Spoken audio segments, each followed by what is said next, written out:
اسلام آباد کو پاکستان کا کیپٹل کہنے کے ساتھ ساتھ طلاقوں کا کیپٹل بھی کہا جاتا ہے۔ پورے پاکستان اور خاص طور پر اسلام آباد کی عورتیں کچھ زیادہ ہی ایموشنل فول یعنی جذباتی والی بے وقوف ہیں۔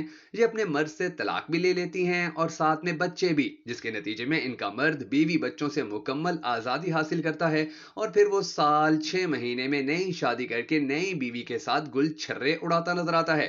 جبکہ دوسری جانب یہ ایموشنل فول عورتیں اپنی ساری زندگی ایسے شخص کی اولاد پالنے میں برباد کر دیتی ہیں کہ جس مرد نے نہ صرف طلاق کی صورت میں انہیں داغدار بھی کیا ہوتا ہے بلکہ ان کے غرور کو بھی توڑا ہوتا ہے، ان کے خوابوں کا قاتل ہوتا ہے، ان ساری امیدوں کا گلا گھونٹنے والا سفاک ہوتا ہے کہ جو امیدیں وہ عورت بچپن سے ہی اپنے اندر پروان چڑھا رہی ہوتی ہے۔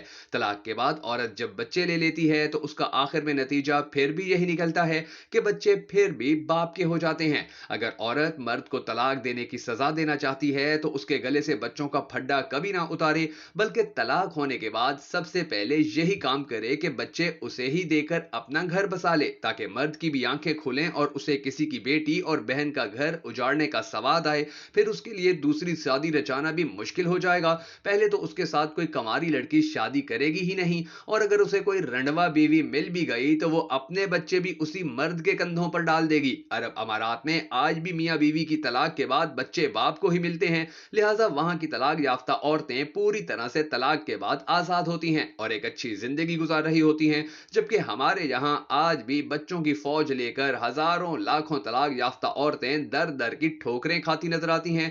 ہماری بہت سی عورتیں تو کئی بچوں کو پالنے کے لیے لوگوں کے جھوٹے برتن اور واش روم تک دھوتی نظر آتی ہیں، اور کئی تو ایسی ہیں کہ جو دفاتر میں ٹکے ٹکے کے بندوں کی گالیاں کھاتی ہراسمنٹ کا شکار ہوتی نظر آتی ہیں، اور کئی بدقسمت عورتیں کوٹھوں کی زینت بنی نظر آتی ہیں۔ سو طلاق یافتہ عورتوں میں سے کوئی 10% ہی ایسی عورتیں پائی جاتی ہیں کہ جو بچوں کے ساتھ طلاق کے بعد بھی عزت کی زندگی بسر کر رہی ہوتی ہیں، ورنہ 90% عورتیں تو ذلیل ہی ہو رہی ہوتی ہیں اور مرد کو رتی برابر بھی کوئی پچھتاوا نہیں ہوتا، اور بھلا اسے پچھتاوا ہو بھی کیوں، اس پر کون سا کوئی بوجھ ہوتا ہے، وہ تو طلاق دے کر آزاد ہو جاتا ہے۔ ذلیل ہوتی ہے تو عورت ہوتی ہے اور ہونا بھی چاہیے۔ جب اللہ نے اولاد باپ کو دینے کا حکم دیا ہے تو یہ اللہ کے حکم پر اپنے جذبات کو کیوں غالب لے آتی ہے؟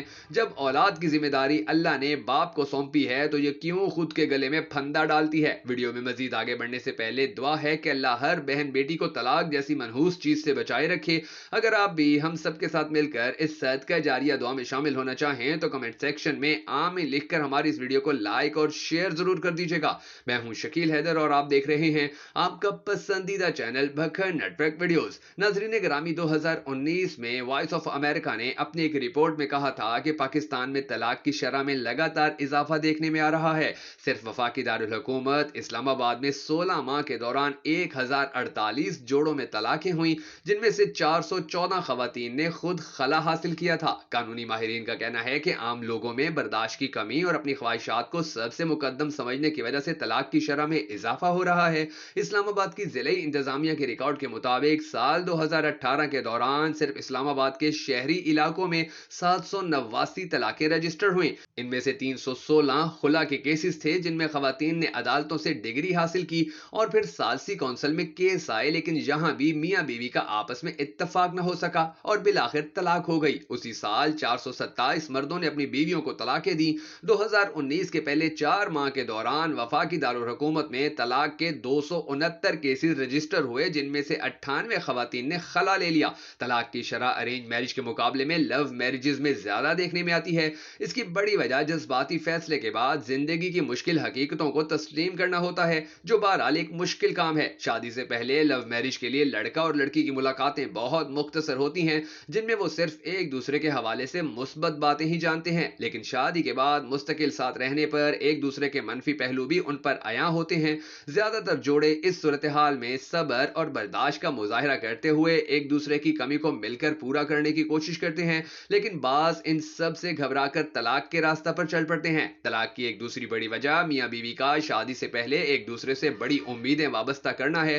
اکثر جوڑے ایک دوسرے پر امیدیں باندھ لیتے ہیں اور پھر جب عملی زندگی میں یہ توقعات پوری نہیں ہو پاتی تو طلاقیں ہو جاتی ہیں۔ آپ کے نزدیک پاکستان میں طلاقوں کی سب سے بڑی وجہ کیا ہے؟ کمنٹ سیکشن میں اپنی قیمتی رائے کا اظہار ضرور کیجیے گا۔ ہمارے ہاں تو بعض اوقات بہت چھوٹی چھوٹی باتوں پر بھی طلاق دیکھنے میں آئی ہے۔ بعض اوقات صرف بعض بیویاں اس بات پر